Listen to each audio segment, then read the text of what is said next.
From a teaching background, really, I think we are role models in a certain context, but when it comes to the wider world and girls thinking about what else they could do, if there aren't many EdTech female role models, how are we going to shift that perspective and change that so that one becomes more role models for them, so that the girls can one aspire, but two become the next generation of these EdTech specialists?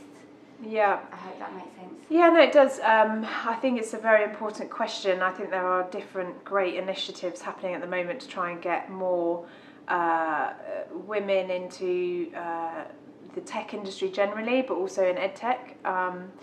But I think it is about showcasing the kind of excellence that's happening already with females in technology, without it becoming a kind of noose around our collective necks. So there's Dr. Jess Wade is an incredible academic and researcher at Imperial College, and I like her approach. It's very fun. It's not about, you know, there's only 8% of women in science or doing this. It's about, you know, sharing our stories collectively and also creating a network together where people feel comfortable to do things in their own way. I think when you have a dominant culture, then people feel like they have to fit into that, and that's when you don't get the best out of people. So I think a really interesting movement that came out of South by Southwest EDU in Austin is called EdTech Women.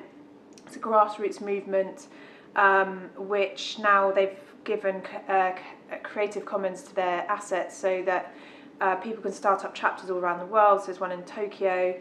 I'm going to set up the one in London in the UK, and the idea being that it's very it's kind of similar to Women Ed in a way. It's a grassroots informal meetup where people can share best practice and kind of support one another as they go through the trials and tribulations of being an entrepreneur. And I think what's then really exciting is about how something like that can collaborate with existing networks like Women Ed to learn from educators and vice versa. But yeah, I think having visible role models is really important, but there are also role models out there, and it's kind of how do we get what's already going on and give it oxygen. So there's a really great podcast series at the moment called Nevertheless, and it's showcasing really interesting women in education and innovation. So people like Dr. Sue Black, Bethany, who's the founder of Tech Will Save Us, and many others. And I think it's kind of going back and making sure that we dig out those gems that are already out there. So like the dirty old ladies of software is another amazing one that I found out through the podcast. And I think the other thing is you know, if we kind of accept and expect change to sort of happen through sometimes the normal channels, then it is incredibly slow. So it's kind of people you know, taking that first step to do something amazing, like setting up Women Ed, and you know, it will evolve in its own way and sort of gain momentum and through sort of organic means, and I think it's those smaller steps sometimes, the kind of relationship building that have it's sort of small steps and then big outcome as well. So I was moderating a panel today on digital dividends for all, and the idea was we would look at digital leadership and what it means for leaders within schools, female leaders within schools, and also within the EdTech community as well. So on both sides, I think, you know, the higher up you get in an organisation, you know, the stats become a little bit more dire in terms of diversity and female leadership. And from an EdTech perspective, that has interesting implications in terms of which companies are financed. The VC scene is very male dominated, and that kind of flows down into product design, leadership of that company, and then also who is using some of those tools within schools. So you know, the unconscious bias that goes through product design, if it's kind of developed by a certain team that don't always have females within it, can have then implications on, you know, is it women or boys that, or girls and boys even within schools that are using that. So that's on the kind of tech side of things. And then from a leadership point of view, we know that more and more jobs are demanding either medium or high digital skills,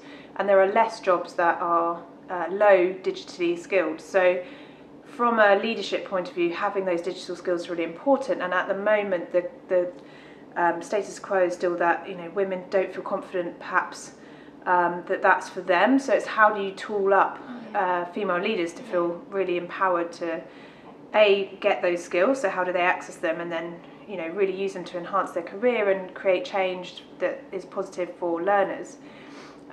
So we talked a little bit about all of that and some of the takeaways. So many of the tech companies that were on the panel have CPD offerings for educators, but also Hannah from Women Ed was talking about perhaps over the next 6 months we could create something for actual girls within schools to get the most out of digital skills as well. So it's not just the leaders, but that it's like another rung, and that also perhaps hosting an event like this remotely, so that those people that can't come are able to access some of the findings. Mm-hmm. And I think what got probably the most excitement in the room was about working with companies to innovate timetabling. So I know just over the last couple of days I've had chats with educator friends that are leaving and not going back, and a lot of it they've just started new families, and it's about flexible working, which I know the DfE are looking at with various partners.